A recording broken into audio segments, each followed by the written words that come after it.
I thought I was committing to movement, but what I didn't realize is I was building a relationship. Hello, everybody. It is Megan Holly, and this is the Magic Made podcast. Welcome to this week's episode. Today, we're going to dive into a question that I have got so much over the last couple months because we're at a year-ish, give or take, on me embarking upon my 365-day dance challenge. And if you've been around a while, it was kind of a commitment on a whim to dance every single day to one song and just move my energy and get some joy in my life and all of the good things. And it's so funny because obviously it's very relevant and very much in my world. And I talk about it in my content all the time, but you just don't realize how much people hold on to the things that we're doing together because so many people were joining me in some way, shape, or form.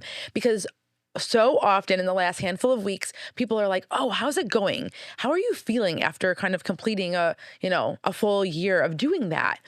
And it got me thinking, well, it's something we need to kind of tap into because when we commit to things, we don't realize that there's so many more facets to it, if you will, than just the commitment itself that you've made. And so I realized that the original commitment was for me to do that, like have that movement, enjoy being in my own body again, enjoy music a little bit differently, more intentionally. And what I got was so much more.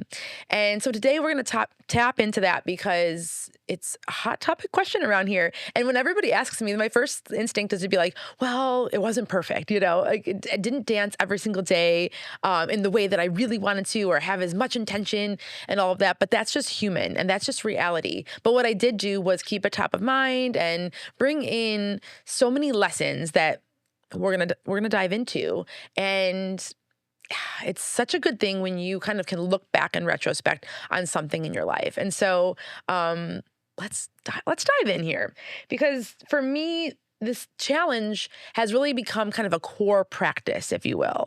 It's become more of a ritual than it is a chore. And I think that's the beauty in life. We get the choice to make things in life feel more intrinsic and authentic to who we are versus doing them to do them, if that makes sense. Because let's be honest, so many times in life, we have the thing, well, I'm going to do this to get to there, or I'm going to do this to make this change.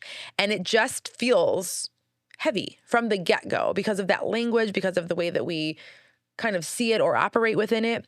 But what happens, and what happened to me over this last year, is that it has become a core belief almost that this is exactly something that needs to be a part of my life, so much so that I invite others to do it with me because I see the shifts and changes. And when we are doing something, what's the word, to kind of practice and initiate lessons versus trying to prove something, that changes the game too. And in the beginning, right, especially I labeled it 365 days of dance. So it sounds like a challenge and kind of a check off, if you will, just because of the wording. Just nothing else involved, just the wording alone made it feel that way. But what happened was over time, it became a must, a non-negotiable, something that was lifting me and bringing me to the next day and the next day and the next day. And isn't that a beautiful thing?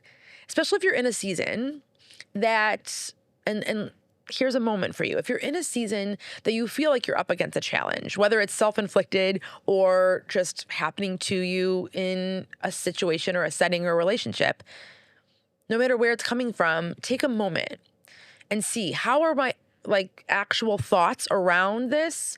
How am I initiating contact with this challenge, if you will?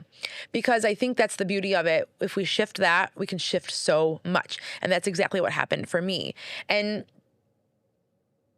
the energy, the mood, the emotions that started kind of flowing and changing and being different for me were the exact kind of answer, if you will, that came to show me exactly why we do these type of things in life. We put ourselves in places and spaces to test ourselves, to stretch differently, to feel differently.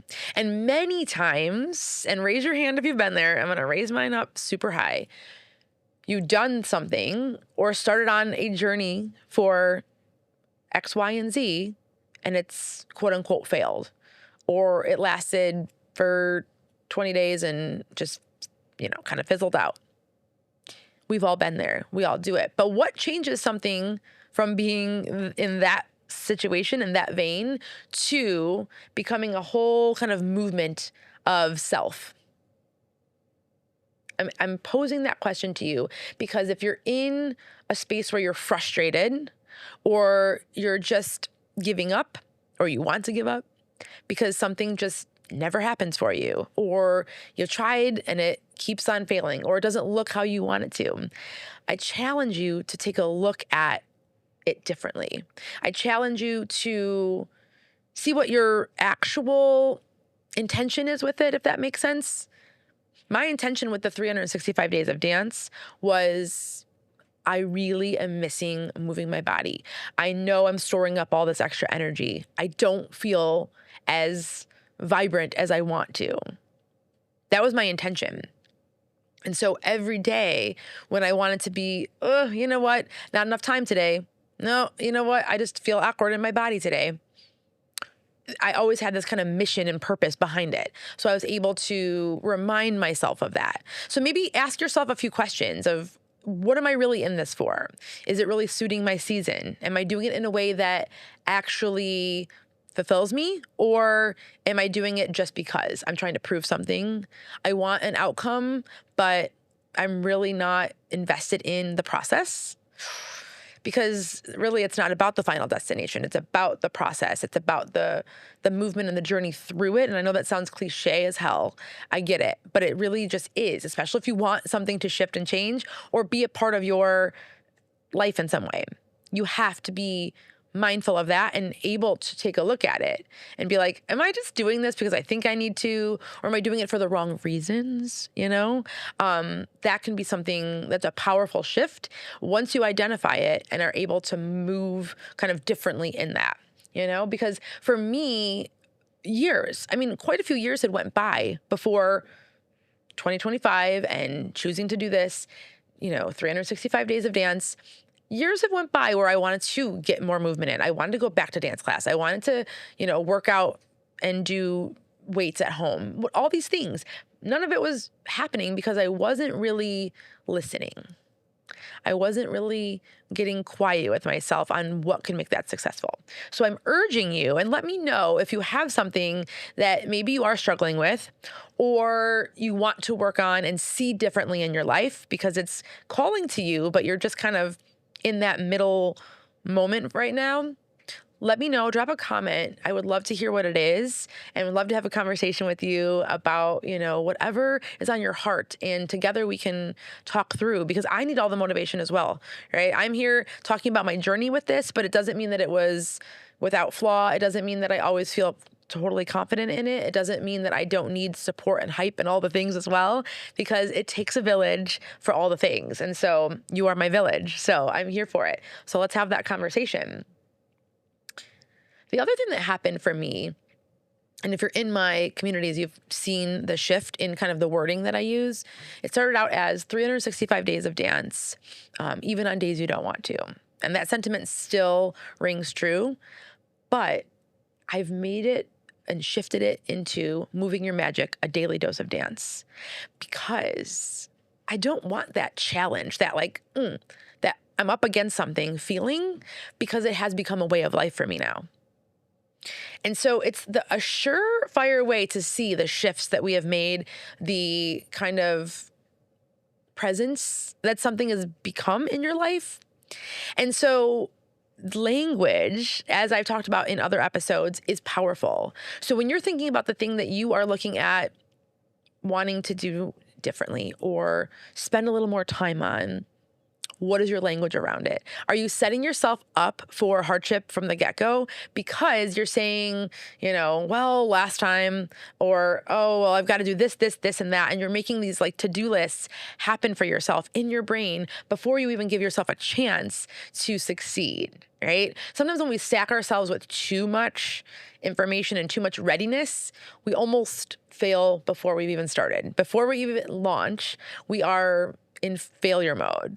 And so if that's ringing true to you, you're like, yeah, I've done all the preparation. I'm meal prepping. I'm sending out the resumes. I'm doing all these things, but I'm also not supporting myself with the way that I'm going about my business and myself, really, is what I was going to say.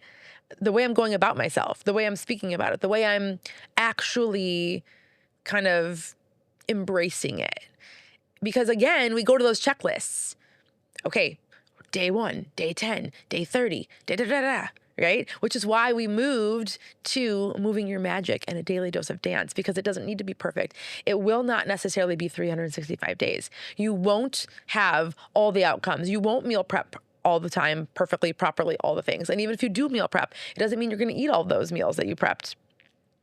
Or you're not going to fall off the wayside, or you're not going to stop, moving forward in a goal that you have just because you have all the things checked off and the T's crossed and the I's dotted. That's a little hard to say. But what I'm getting at is this. Sometimes we lose ourselves in the preparation and the overconsumption of readiness. Don't do that to yourself. Don't do that to yourself, because for me, starting this movement was literally on a whim. Like, I am just ready to move and bring joy to my life. I don't know what that looks like, but press play, put a song on, and move. Like, literally move about the cabin. And that is exactly what I did. And here we are over a year later, and it's not a challenge. It's a life. It's a lifestyle. And so I hope that makes sense in the way that it helps you kind of see if you're feeling stuck or wanting to jump in, right? Because I love the feeling of just jumping before you're prepared in certain ways. Obviously, in things that you are feeling called to, it can be easier to see through kind of the steadfast stress that could come with like the initialness of anything, but we have to be clear with it. We have to be clear. We have to be kind. We have to be, rooted in the feelings that we want, the way that we want to express ourselves, where we want to go within it, not the destination. I can't stress that enough, because for me, if I would have been like, okay, in 365 days, I'm going to have 365 things that I checked off, I would have never made it. We would not have been here moving your magic still and bringing other people in to this world and finding more joy. It would not have happened. I promise you that. We would have been done in like who knows, February, March. Maybe we would have made it to June, but it would not have become the lifestyle that it is now. And when we talk about sustainability in life, right, a lot of times we think about, right, sustainable for our environment. We think about sustainable for, that kind of stuff. But what about sustainability for just the way that we exist?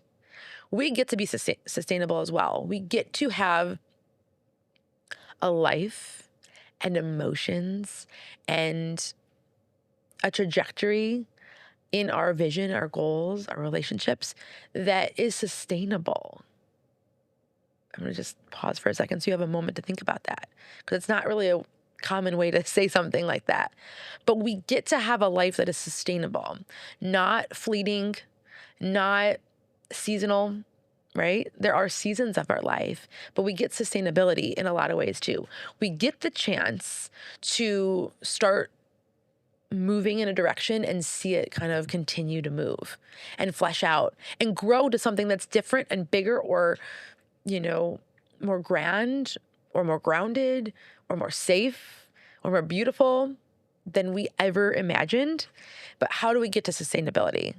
You know what I mean? How do we get to sustainability? It starts out with the trust of ourselves, the trust that where we're going is what is best for us, and the trust that it's not going to look like we ever imagined it to be. There's going to be nuances and shape shifts and surprises and all the things, but we're protected within it.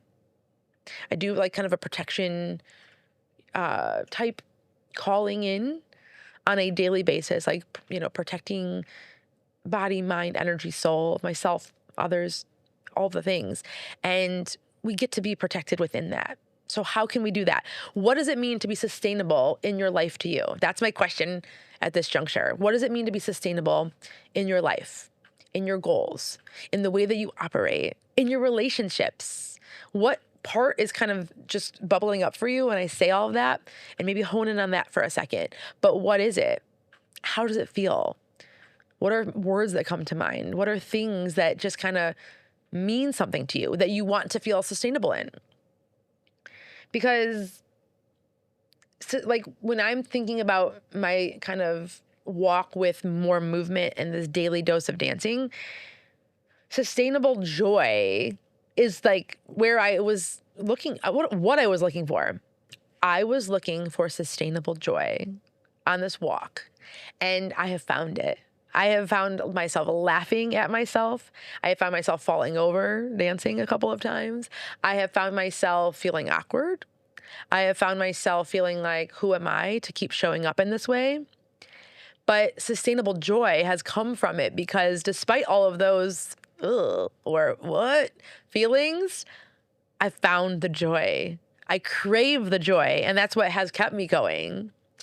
And so maybe the things that are coming up for you right now in this conversation, what is the word that you want to sustain, that you want to create sustainability within that part of your life, that goal, whatever it might be?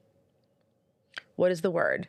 If you would ask me this last year, I don't know if I would have been able to articulate it, but now we get to have this conversation. This is the beauty of this community. But now I know what it was. I was looking for more joy. And with that came so much more, but that was a sustainable part of it for me. And now I make space for it on the days where I want to shut off. I make space for joy on the moments where it doesn't feel like it's very close and it's really out of reach. And then the days where joy feels easier, I get to amplify it.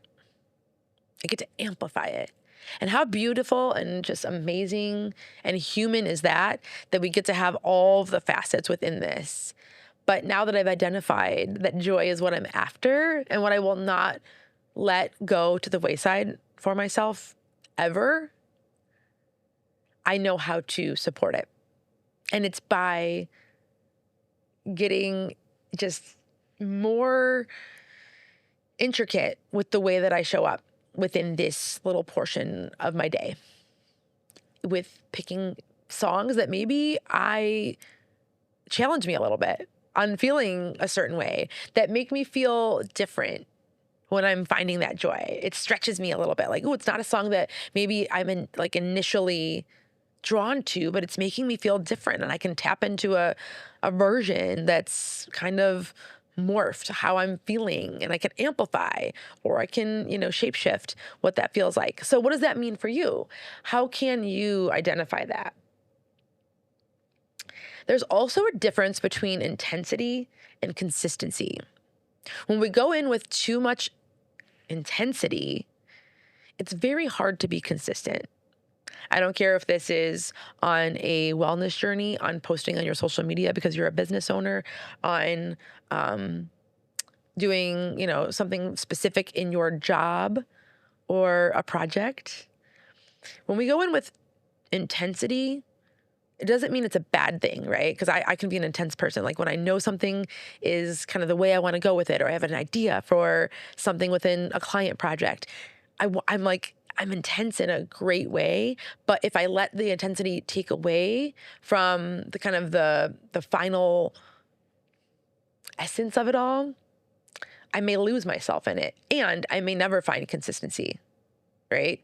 So if we're looking for more consistency in our life, in our healthy habits, in our business choices, in all the things, we have to balance that.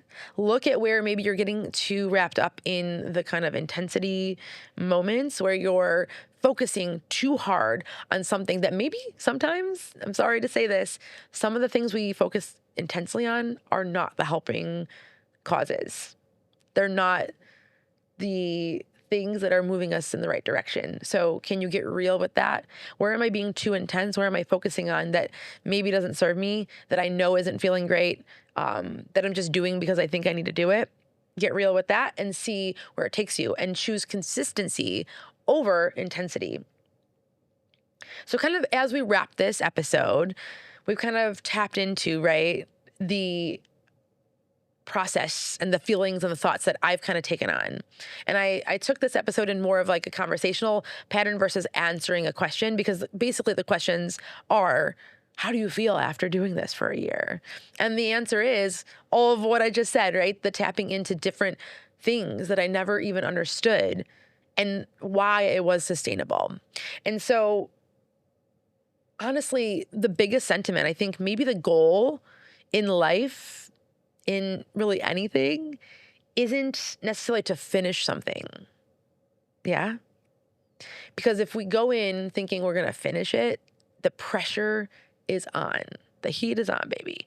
And maybe it's just to kind of see kind of what version of you walks out of the other side. Yeah. Sit with that for a second.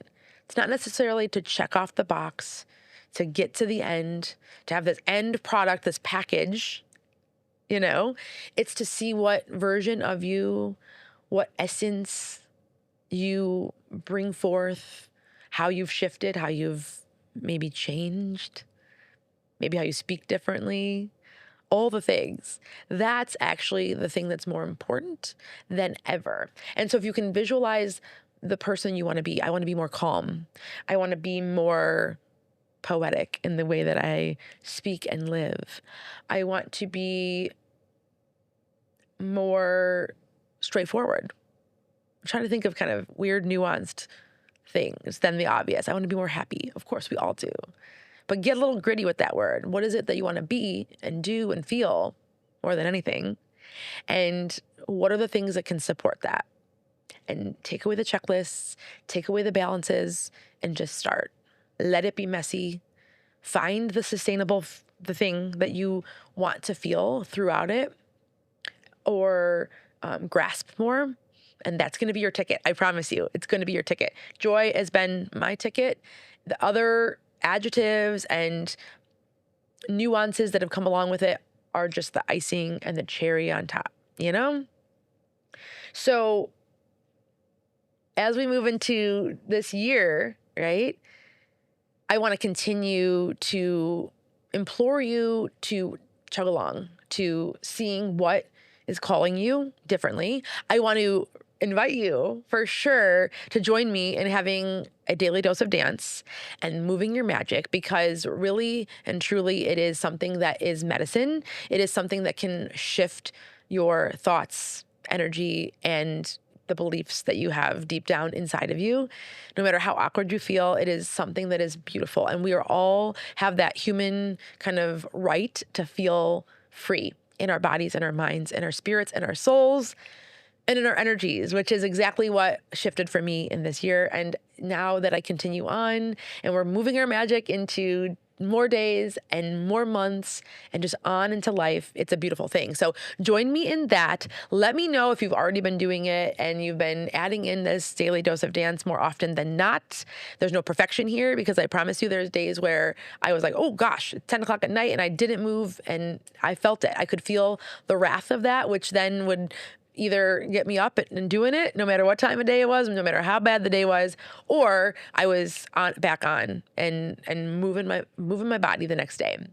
The other thing that I want to implore you to do is, if you are loving content here, if you are new here, if you've been here for a while but you just haven't done it, to subscribe, to follow, to put your notification bell on so that you can see when anything pops up. We've got our weekly podcast, but also on YouTube we have our shorts and just other content that's there for you to support you in this journey of just living a life that feels good to you. Thank you for being here. Thanks for being such a supportive entity in my life. I hope to be the same for you, and I will see you next time.